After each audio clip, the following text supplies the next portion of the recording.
저는 오늘 청년이여 일어나라 라는 제목으로 말씀을 전하겠습니다. 청년이여 일어나라.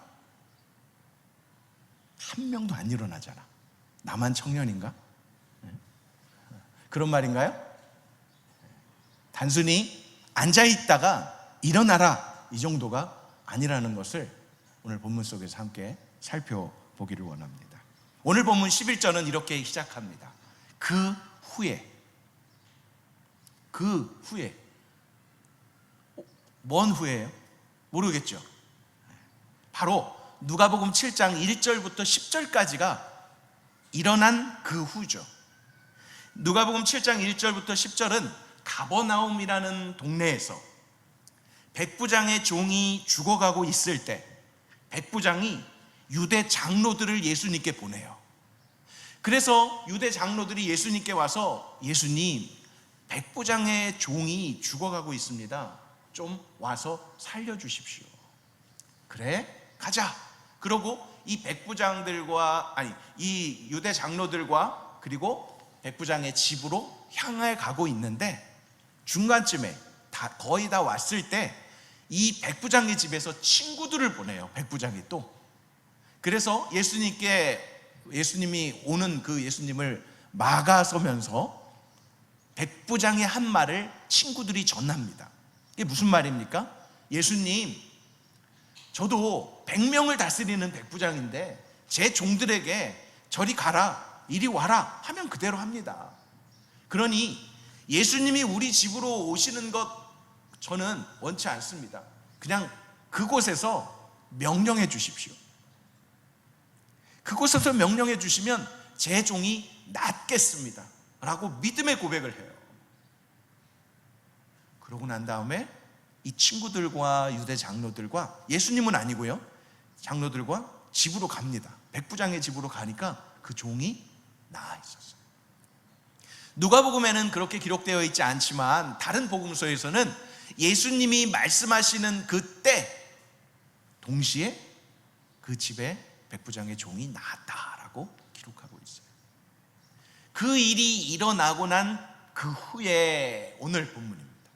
예수님은 가버나움에서 백부장의 집으로 가지 않으시고 지금 나인이라는 성으로 가신 거예요. 예수께서는 곧 나인이라는 마을로 가셨습니다. 제자들과 많은 무리가 예수를 따라갔습니다. 예수님이 나인이라는 곳을, 나인성에, 나인이라는 마을에 들어가실 때 제자들도 따라가고 많은 무리들이 따라가요. 이 나인성은 갈릴리 지방의 남부 밑에 쪽에 이스라엘 평원의 한 작은 마을입니다. 나사렛에서 몇 킬로미터 남쪽에 있습니다. 예수님 곁에 있는 사람들을 보면 제자들과 많은 무리라고 표현하고 있어요. 그 둘을 구별하는 뜻이 있어 보입니다. 제자들, 많은 무리. 같지 않아요. 예수님을 따르고 있지만 같지 않다는 거예요. 예나 오늘이나 예수님 곁에는 항상 두 부류의 사람들이 있습니다. 하나는 예수님을 구주로 믿고 따르는 제자들이에요. 또 한 부류는 영생의 진리를 구하는 데 관심을 가졌기 때문에 따라가긴 하지만 단순히 호기심을 가지고 따르는 사람들도 있어요. 따라가다가 예수님을 구주로 믿고 구원받는 자도 있지만 그냥 단순히 호기심으로 따라가는 자들. 여기서 우리는 예수님을 따르는 두 부류의 사람들을 생각해 보아야 할 것입니다. 여러분은 예수님의 제자입니까? 아니면 팬입니까? 팬이라는 표현을 제가 좀 이렇게 가져다 쓰는 건데, 팬에 대한 가장 기본적인 사전적 정의는 뭐냐면요, 누군가를 열정적으로 좋아하는 사람이래요. 팬은 맨몸에 페인트 칠을 하고도 축구장에 가는 사람이에요. 또 관람석에 앉아서 팀을 열렬하게 응원하는 사람이 팬입니다. 또 팬은 선수가 사인한 운동 셔츠를 벽에 걸어두고도 그리고 또 자동차 뒤에 범퍼 스티커를 붙일 정도로 열광하는 사람이죠. 그런데 중요한 건 정작 경기에 나가서 직접 뛰지 않아요. 경기장에서 땀을 뻘뻘 흘리며 달리거나 공을 차지는 않습니다. 너무 좋아해서 본인이 하는 건 하지만 그 경기장에서 그 선수와 함께 뛰는 일은 없다는 거죠. 고함을 지르면서 응원은 하지만 경기를 위해서 희생하지 않습니다. 선수에 관해서는 모르는 것이 없어요. 최근에 그의 전적을 줄줄이 꿰고 있어요. 그런데 선수들을 개인적으로는 알지 못해요. 게다가 응원하는 팀이 자꾸만 지잖아요? 패하잖아요? 그러면 좋아하던 마음도 조금씩 식어갑니다.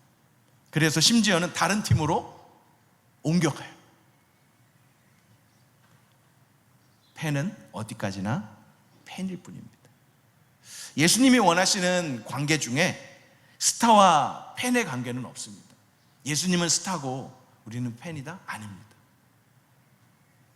매주 팬들이 스타디움에 우르르 몰려와서 예수님을 응원하지만 그분을 진정으로 따르는 사람은 얼마나 될까요? 이건 빗대어 말하는 거예요. 이 예배의 자리가 마치 팬이 되어서 예수님, 여호와 막 이러면서 열광하는데 정작 예수님이 나를 따르라, 나를 위하여 핍박을 받아라, 나를 위하여 고난을 받을래? 그러면 다 도망가 버리는 거예요. 오늘날 교회의 가장 큰 문제거리는 스스로 그리스도인이라고 말하지만 정작 그리스도를 따를 생각도 안 하고 그냥 나는 예수님을 열광합니다 정도, 좋아합니다 정도, 온갖 혜택을 바라면서 예수님의 주위를 막 이렇게 맴돌아요. 자신을 희생할 만큼 그분과 가깝지는 않습니다. 남과의 비교를 통해 스스로 제자라고 착각하지만 실상은 팬에 불과한 사람이 많습니다. 책을 하나 소개하겠는데요. 카일 아이들먼이 쓴 책이에요. 팬인가 제자인가 라는 책에서 이 팬인가 제자인가 진단하는 몇 가지를 소개합니다. 여러분, 팬도 나쁘지 않습니다. 연예인들에게 팬이 없다면 어떻게 되겠어요? 그 사람들은 그 자신을 보고 열광하는 것 때문에 그렇게 열심히 노력하지 않아요? 아무도 봐주지 않고 아무도 열광하지 않으면 정말 쉽게 포기하는 게 연예인들 아니겠습니까? 그들의 존재 자체가 무의미하게 느껴질 수 있어요. 팬이 없습니다. 그러나 팬은 와서 즐기는 사람입니다. 그의 책에서 그가 정의하는 팬과 제자의 단적인 구분은 이러합니다. 팬은 와서 환호하라, 와서 환호하다가 사라져버리는 사람을 팬이라고 해요. 제자는요, 와서 죽으라, 와서 죽고 섬기는 사람을 제자라고 해요. 제자는 헌신하는 사람입니다. 헌신은 희생을 전제로 하는 것입니다.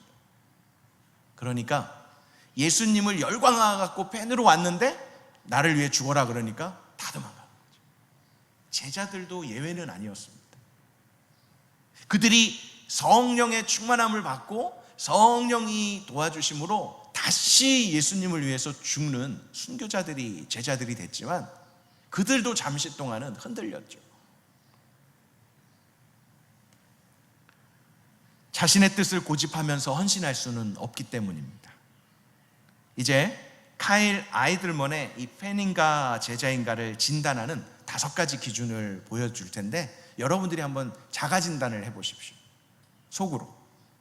진단 첫 번째입니다. 같이 한번 읽어볼까요? 예수님을 믿는다고 말로만 고백하는가? 아니면 예수님을 실제로 따르고 있는가? 여러분들이 이제 나는 어디에 대답을 할 수 있나 생각해 보십시오. 진단 두 번째, 함께요. 예수님에 관해서 아는가? 아니면 예수님을 진정으로 아는가? 세 번째, 같이 예수님은 여러 애인 중 한 명인가? 아니면 하나뿐인 애인인가? 무슨 의미인지 알겠죠? 진단 네 번째, 같이요. 안보다 밖에 더 신경 쓰고 있는가? 다섯 번째, 함께요. 자기 힘을 믿는 팬인가? 성령 충만한 제자인가? 이 다섯 가지의 진단을 가지고 내가 정말 예수님을 팬으로, 아니면 내가 예수님을 정말 제자로, 예수님에 대해서, 예수님에게 나는 제자로 그렇게 여기고 있는가를 진단할 수 있는 거예요. 여러분, 누가 말해주는 게 아니라 여러분 자신이 대답할 줄 알아야 돼요. 어디에 속해 있는지. 오늘 본문에서 예수님을 따르는 제자와 많은 무리들 가운데 저와 여러분은 어디에 있는지 생각해 보기 바랍니다. 이제 예수님은 나인성에 제자들과 많은 무리들과 함께 나인성에 이제 쫙 들어가요. 그런데 또 만나게 되는 부류가 있습니다. 12절입니다. 예수께서 성문 가까이 이르셨을 때 사람들이 죽은 사람 한 명을 메고 나오고 있었습니다. 아직 성으로 들어가기 전인 거죠. 성으로 들어가는 예수님과 제자들과 무리들이 있고, 또 반대편에서 성 안에서 나오려고 하는 많은 사람들이 있는데, 그 많은 사람들은 한 사람의 죽은 사람을 메고 성 밖으로 나오는 거예요. 맞닥뜨립니다. 두 무리가 맞닥뜨린 거죠. 죽은 사람에 대해서, 죽은 사람 한 명에 대해서 설명을 합니다. 이 죽은 사람은 한 과부의 외아들이었다고. 이름도 몰라요. 그리고 한 과부의 외아들이라는 것을 알려주고 있습니다, 성경 기자는. 그리고 많은 마을 사람들이 그 여인과 함께, 바로 이 죽은 사람, 이 외아들의 엄마겠죠, 그 여인과 함께 상여를 따라오고 있었습니다. 예수님께서 성문에 가까이 오셨을 때 죽은 한 사람을 메고 나오는 장례 행렬과 마주친 거죠. 죽은 자는 한 여인의 외아들이었습니다. 외아들. 그러니까 부모로서 자녀를 앞에 먼저 죽음으로 이렇게 떠나보내야 되는 부모의 그 마음이 얼마나 정말 고통스러운지 우리는 상상할 수 없죠. 그런데 많은 자녀들 중에 한 명도 고통스러운데 단 한 명의 외아들이 죽은 거죠. 그래서 이 장례는 매우 슬프고 불행스러운 일이었습니다. 그 외로운 과부에게는 이 외아들이 위로가 됐었죠. 소망이 됐었죠. 의지의 대상이었습니다. 하나밖에 없는 이 아들의 장례식이었기 때문에 이 여인은 얼마나 절망하고 그리고 슬퍼했겠습니까? 그 마을의 많은 사람들은 그 장례식에 참여하여서 죽은 자를 묻기 위해 따라오고 있었습니다. 사람의 일들 중에서 여러분, 장례식에 참여하여서 죽은 자를 그렇게 또 기리면서 유족들을 위로하는 일들 너무나 중요합니다. 잠언에는 이런 말이 있어요. 이 잔치집보다 초상집을 더 즐겨 찾아가라고. 그것이 삶의 지혜라고. 결혼식이나 또 축하할 일들에 그런 데도 가야 돼요. 그러나 할 수만 있으면 여러분, 장례식이나 장례 예배가 있으면 여러분들이 아는 지인의 가족이나 어찌됐든 부모님이든 가족이든 장례가 일어나면 할 수만 있으면 빠지지 말고 다니시기를 부탁드립니다. 시간과 그리고 장소가 제한되어 있지 않는 이상 그렇게 찾아가면 그 장례식이 여러분들에게 주는, 그들에게 위로도 주는 거지만 여러분들에게 받는 느끼는 그 느낌이 남다릅니다. 인생에 있어서 깊은 묵상을 할 수 있는 좋은 시간이 되는 것입니다. 긍휼과 능력을 지니신 예수님께서 이 광경을 보고 그냥 지나칠 수 없으셨던 것입니다. 그 마을의 많은 사람들은 그 장례식에 참여하여 죽은 자를 묻기 위해 따라 나오고 있었어요. 예수님은 나인이라는 성으로 지금 들어가려고 하는데 그냥 지나치지 않으셨습니다. 이 불행스러운 장례식에 사람들은 동정하는 마음으로 장례식에 엄숙하게 참여하고 있습니다. 이 불행스러운 장례식에 사람들이 많이 모여 있는데 예수님이 그냥 지나가지 않으십니다. 예수님은 작정을 하십니다. 예수님의 기적은 아무 때나 일어나지 않아요. 하나님의 때, 그리고 예수님이 정하신 때에 기적이 일어납니다. 우리가 기적을 만들어내는 것 같지만 아니에요. 13절 말씀을 보겠습니다. 13절입니다. 주께서 그 여인을 보고 불쌍히 여기며 말씀하셨습니다. 울지 마라. 아무도 예수님에게 요청하는 사람이 없었어요. 그런데 예수님께서 그 여인을 보시고 불쌍히 여기시고 울지 말라고 말씀하신 거예요. 복음서 저자가 예수님을 주께서라고 표현하는 것은요, 예수님께서 행하실 기적을 염두에 두고 한 것입니다. 주라는 말은요, 세상의 주권자, 하나님이란 뜻이에요. 여러분은 예수님을 주님이라고 고백하십니까? 예수님은 참된 신성을 가진 신적 구주이십니다. 주께서 슬프게 울고 있는 여인을 불쌍히 여기셨어요. 이것이 예수님의 심정입니다. 죽음은 인간이 저지른 죄의 형벌로 왔지만 예수님은 이 죽을 우리를 불쌍히 여기셔서 이 땅에 오신 것입니다. 예수님께서 그 과부에게 울지 말라고 말씀하세요.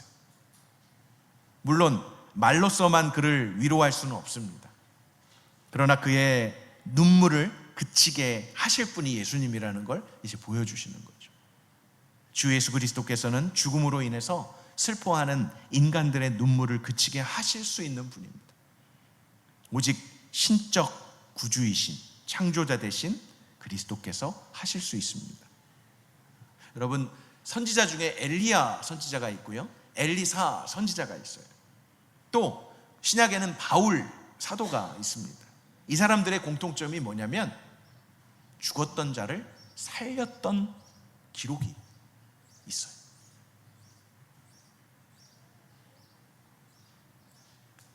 하나님의 능력을 구하고 하나님의 능력을 의지해서 죽은 자를 살리는 역사를 경험했던 자들이 엘리야, 엘리사, 사도 바울.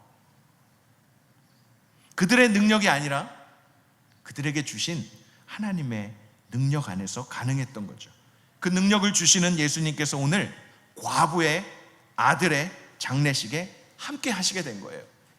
정말 예기치 않았지만 교차되면서 성문 가까이에 이르렀을 때 딱 맞닥뜨리게 된 거죠. 14절 말씀을 보십시오. 여인에게는 울지 마라 그렇게 딱 이야기를 하고 14절에 그러고는 다가가 관을 만지셨습니다. 이게 일반적인 행동이 아니잖아요. 다가가서 관을 만져요. 관을 메고 가는 사람들이 멈춰섭니다. 예수님께서 그리고 말씀하십니다. 청년아, 내가 너에게 말한다. 일어나거라. 그럼 잘 생각해 보세요. 지금 죽었어요. 시체예요.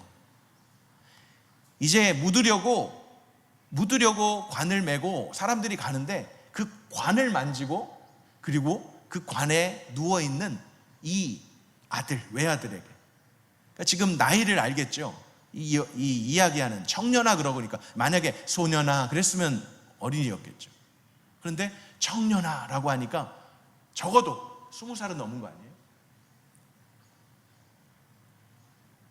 죽었는데 들을 수 있었을까요?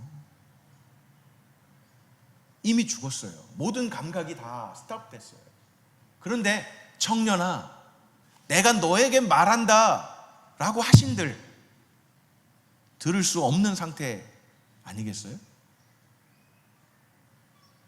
그런데 왜 예수님은 그 죽은 자에게, 청년아, 내가 너에게 말한다. 여기서 청년이라고 하니까 옆에 이 죽은 청년의 친구들이 이 관을 이렇게 들고 갈 수도 있잖아요. 운구위원이라고 해요. 보통 하나의 관을 들으려면 6명 정도가 있어야 겨우 들 수 있어요. 5명이나 4명 되면요 정말 힘들어요. 제가 여러 번 들어봤지만 이 관도 무겁지만 사람이 또 이렇게 죽은 사람은 더 무게를 많이 느끼게 되죠. 그러니까 6명 정도 안에 청년이 있었는지도 모르겠고, 아니면 주변에 이 외아들의 친구들이 있었을 수도 있겠죠. 그러면 그는 그런 친구들에게 말하는 걸까요? 아니었습니다. 죽은 한 사람 외아들, 과부의 외아들, 죽은 자에게 지금 말씀하시는 거예요. 살아있는 자에게 아니라, 잠자는 자에게가 아니라, 누워있는 자에게가 아니라 생명력이 떠난 죽은 자에게 말씀하시는 거예요. 청년아, 내가 너에게 말한다, 일어나거라. 내가 너에게 말한다라는 표현은 하나님의 권위를 나타내요. 구약시대의 엘리야나 엘리사도 죽은 자를 살린 적이 있지만 그것은 하나님 앞에 기도함으로써 그 기도의 응답으로 기적을 경험한 거예요. 행한 거예요. 그러나 예수님께서는요, 자신의 권위로, 말씀 한마디로 기적을 행하십니다. 내가 너에게 말한다, 일어나거라. 죽은 자를 살리실 수 있는 분은 하나님 한 분뿐이십니다. 그런데 예수님께서 하나님이시기 때문에 그렇게 하십니다. 내가 곧 길이요 진리요 생명이라고 말씀하신 주 예수 그리스도께서 죽은 청년에게 명령하시는 거예요. 이미 죽었기에 들을 수도 느낄 수도 없는 죽은 청년에게 들려지게, 느껴지게, 그리고 명령하신 대로 앉아, 일어나 말하기까지 하게 하신 것입니다. 이게 주님이 하시는 일들입니다.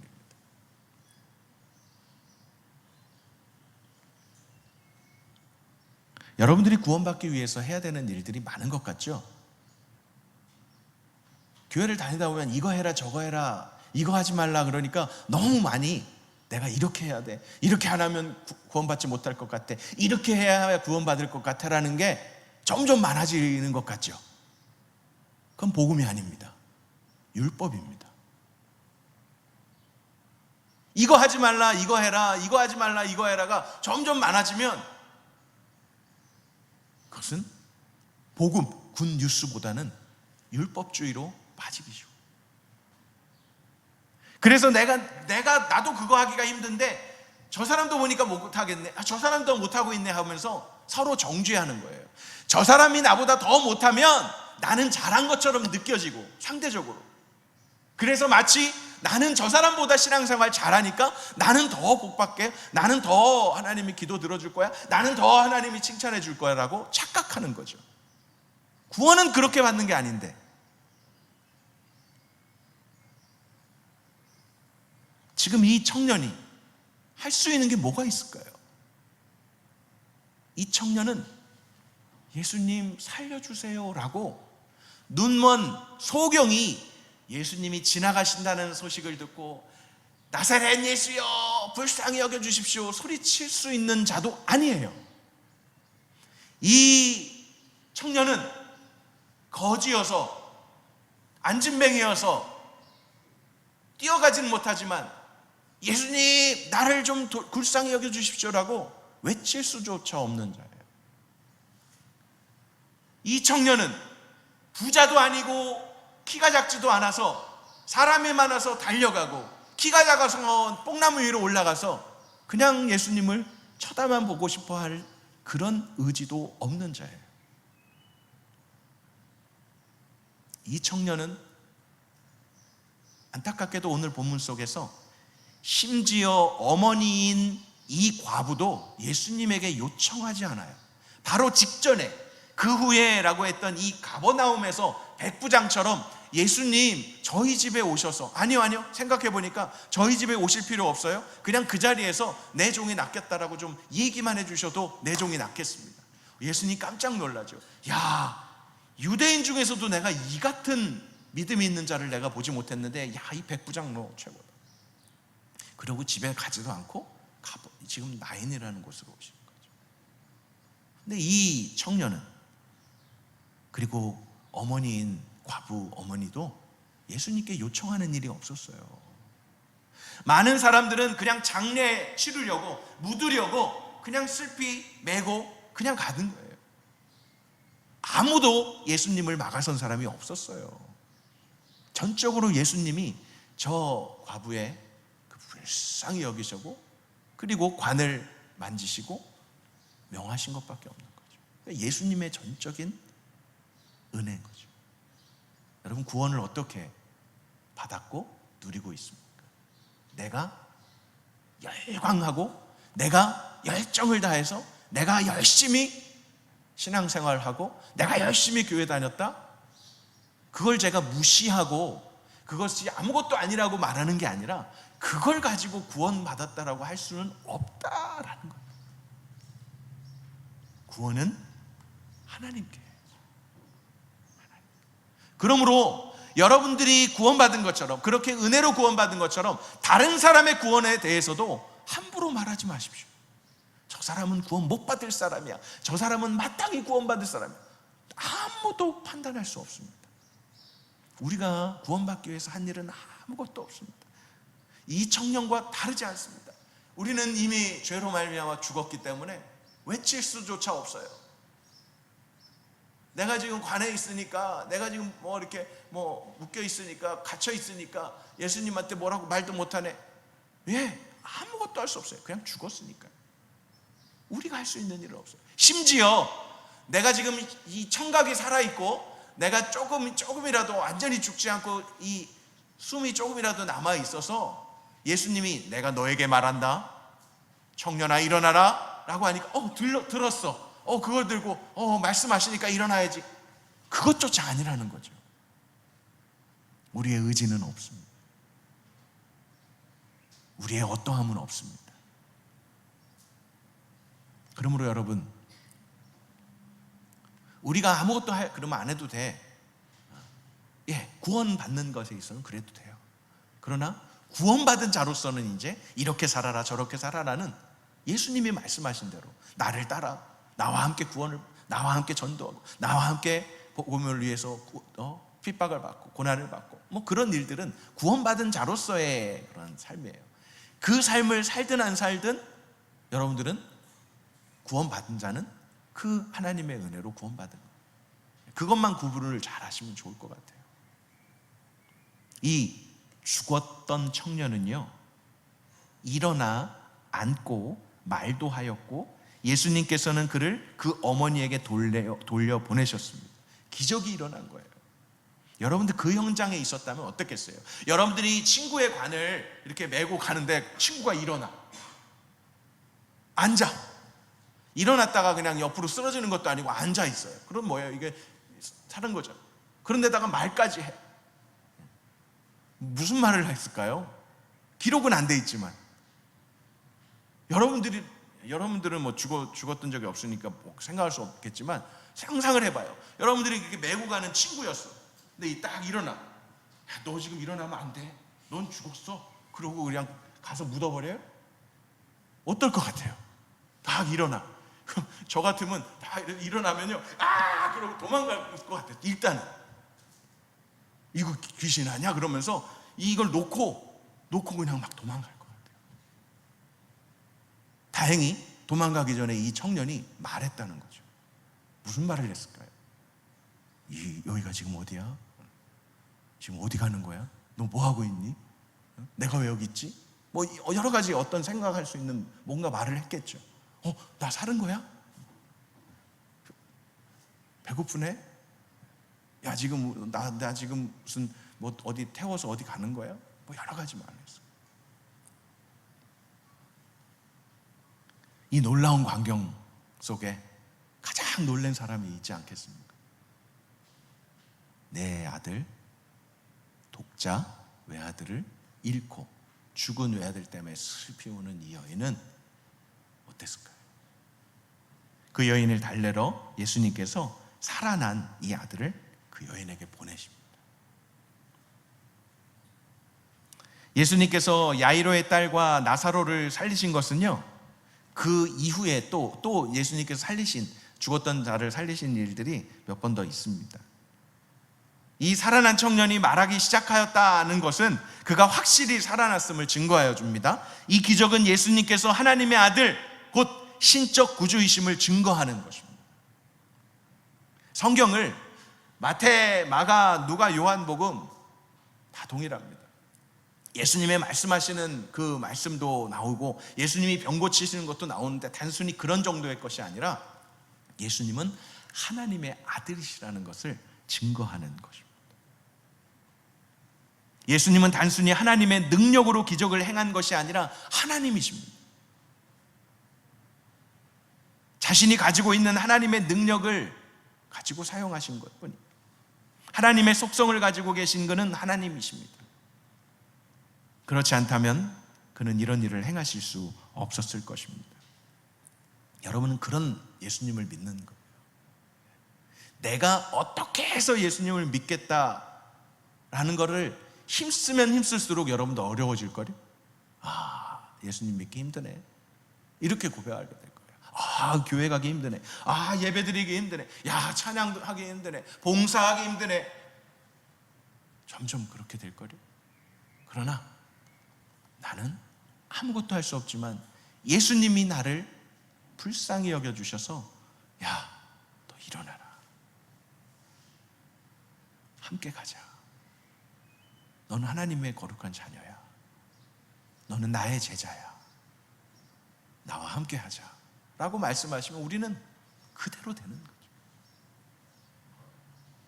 이것이 믿음 생활, 신앙 생활입니다. 우리 마지막 16절과 17절 말씀입니다. 그들은 모두 두려움에 가득 차 하나님을 찬양하며 말했습니다. 여기서 그들은 예수님을 따르는 제자들과 예수님을 따랐던 많은 무리들을 포함하고, 그리고 죽어있던 한 청년을 메고 오는 이 사람들과 따라오는 사람들, 그리고 이 어머니까지 다 포함하겠죠. 이들은 두려움에 가득 차서 하나님을 찬양하며 말했다는 거예요. 뭐라고요? 위대한 예언자가 우리 가운데 나타나셨다. 왜 이런 말을 했냐면 엘리야와 엘리사가 죽었던 자를 살렸던 일들이 있기 때문에 예수님을 그런 똑같은 선상에서 선지자로 본 거예요. 예언자라고 보는 게 틀리지는 않았지만 예수님은 예언자로서 끝나는 게 아닙니다. 예수님은 하나님이십니다. 구주 메시아이십니다. 예언자들과는 다르죠. 그리고 하나님께서 자기 백성을 돌봐주셨다라고 그렇게 사람들이 고백하는 거예요. 이 예수님에 대한 이야기가 온 유대와 그 주변 지역에 널리 퍼져나갔습니다. 이때만 이것으로 인해서 퍼져나간 건 아니고 그 이전에도 많이 그런 일들이 있었는데 예수님이 죽은 자를 살리시는 일들이잖아요. 더더욱 온 유대와 주변 지역에 널리 퍼져나갔던 거죠. 여러분들은 어떤 믿음의 삶을 살아가고 있습니까? 아니면 여러분들 혹시 이 죽은 청년처럼 그냥 죽어 있지는 않습니까? 한번 자신을 생각해 보세요. 나는 일어나 있는가? 나는 앉아 있는가? 나는 말하고 있는가? 아니면 여전히 나사로와 같이 이 꽁꽁 이렇게 묶여서 그냥 무덤 안에 있는지, 그리고 썩어가고 있는지. 이 청년은 아직 썩지는 않아요. 이제 묻으려고 가는.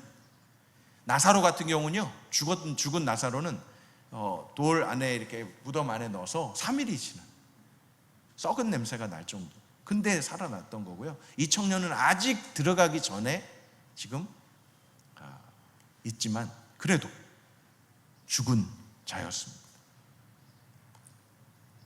나인성에 들어오기 바로 직전에 가버나움에서와 같이 종을 고쳐달라고 요청하는 백부장이나 장로들이나 친구들이 있었던 그러한 이 종이 아니라 이 장례 행렬에 있는 과부의 그 아들은 아무것도 할 수 있는 것이 없었어요. 그 어머니조차도 예수님께 부탁한 일이 없고, 장례 행렬을 진행하고 있는 자들도 예수님에게 와서 이제 죽은 청년인데 좀 어떻게 해보세요 예수님이라고 말한 사람도 없었지만, 예수님께서는 그 청년의 관을 만지시며 말씀하신 거예요. 저는 이런 일들이 우리 가운데 있었고 있을 것이고 계속될 것이라고 믿습니다. 여러분들이 아직 그냥 내가 영적으로 내가 하나님 나라의 거룩한 백성, 하나님의 자녀가 아직 아니라고 한다 할지라도, 내가 어떻게 해야 구원받습니까? 라는 어떻게 해야가 아니라 그냥 하나님의 구원을 여러분들이 경험하는 때가 있었으면 좋겠어요. 내가 예측하지 않았고 내가 의도하지 않았을 때 그것은요 그냥 되지 않습니다. 여러분들의 삶의 과정 속에 어느 순간인가나 일어납니다. 그러나 우리는 다른 사람을 향해서, 죽어있는 구원받지 못한 자들을 위해서 여러분들이 요청하는 것들은 계속하세요. 내가 구원받은 자라면 내 아버지가, 내 친구가, 내 어머니가, 내 가족이, 내 이웃이, 내 누군가가 살아나길 원합니다, 구원받길 원합니다 라는 마음으로 하나님께 요청하는 거는, 주님께 요청하는 건 계속하세요. 그러면 결국 내가 나의 영혼을 살려주십시오라고도 요청할 수 있기도 하는 거죠.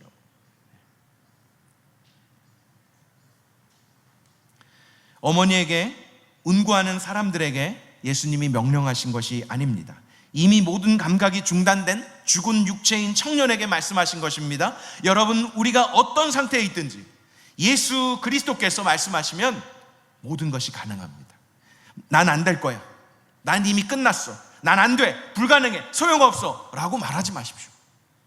예수님을 만나면, 예수님께서 말씀해 주시면 됩니다. 예수님께서는 죽은 자를 말씀 한마디로 살리신 하나님의 아들이십니다. 예수님께서는 죽은 자를 살리셨을 뿐만 아니라 우리의 부활을 보장하신 분이십니다. 사도신경의 고백대로 이런 고백이 있죠. 잠깐 보여주시겠어요? 몸이 다시 사는 것과 영원히 사는 것을 믿사옵나이다. 우리에게 주신 믿음이에요. 몸이 다시 사는 것, 부활이죠. 영원히 사는 것, 영생, 천국에 선포하죠.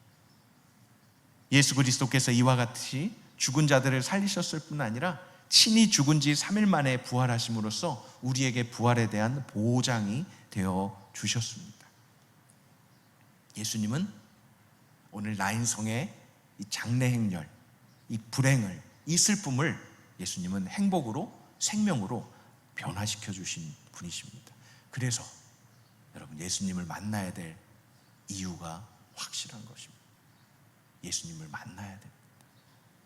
한 번 만나는 게 아니라 계속해서 만나고 예수님과 24시간 동행할 수 있어야 하는 것입니다.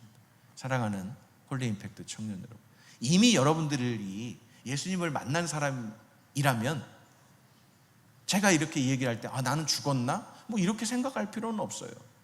그러나 예수님을 만난 사람이라면 예수님의 팬으로 있는가, 아니면 예수님의 제자로 있는가를 생각하시고요. 그렇지 않다면, 내가 아직 구원받지 못한 자 같다라고 한다면 내가 뭔가를 하려고 발버둥 칠 필요 없어요. 그냥 하나님께 구하십시오. 하나님, 저는 죽었는데 저를 만나 주시고 말씀해 달라고. 말씀해 주실 때 그 말씀 때문에 일어나고 앉고 말하게 된 그러한 놀라운 역사, 구원의 역사를 여러분들이 경험할 수 있었으면 좋겠어요. 그것은 예배를 통해서, 그것은 말씀 묵상을 통해서, 그것은 여러 가지 이렇게 기도 모임이나 순 모임이나 어떤 순간에도 그런 일들이 일어날 수 있는 거예요. 다음 주에 있을 또 청년 코스타의 때 통해서도 많은 청년들이 코스타를 통해서 다시금 하나님을 경험하고 예수님을 만나는 일이 있어요. 다니엘 기도에 계속 21일까지 계속되고 있습니다. 단순히 말씀 간증 갖고 또 어떤 말씀 갖고 그렇지만 여러분들은 그분들에게 만나주시고 말씀하신 하나님을 여러분들이 간접적으로 영상을 통해서라도 한번 계속해서 좀 듣고 여러분들도 그런 하나님의 사람으로 또 경험하고 누리고 또 증거할 수 있는 자가 되게 해달라고 그렇게 하나님께 구하며 나아가셨으면 좋겠습니다. 오늘 지금 여러분 각자에게 말씀하시는 주님의 음성을 들으시기 바랍니다. 청년이여 일어나라 하시는 음성에 여러분의 삶에 생명력과 큰 변화와 성숙과 생기가 불어넣어진 바 되는 우리 홀리 임팩트 모든 지체들 되기를 주님의 이름으로 축원합니다.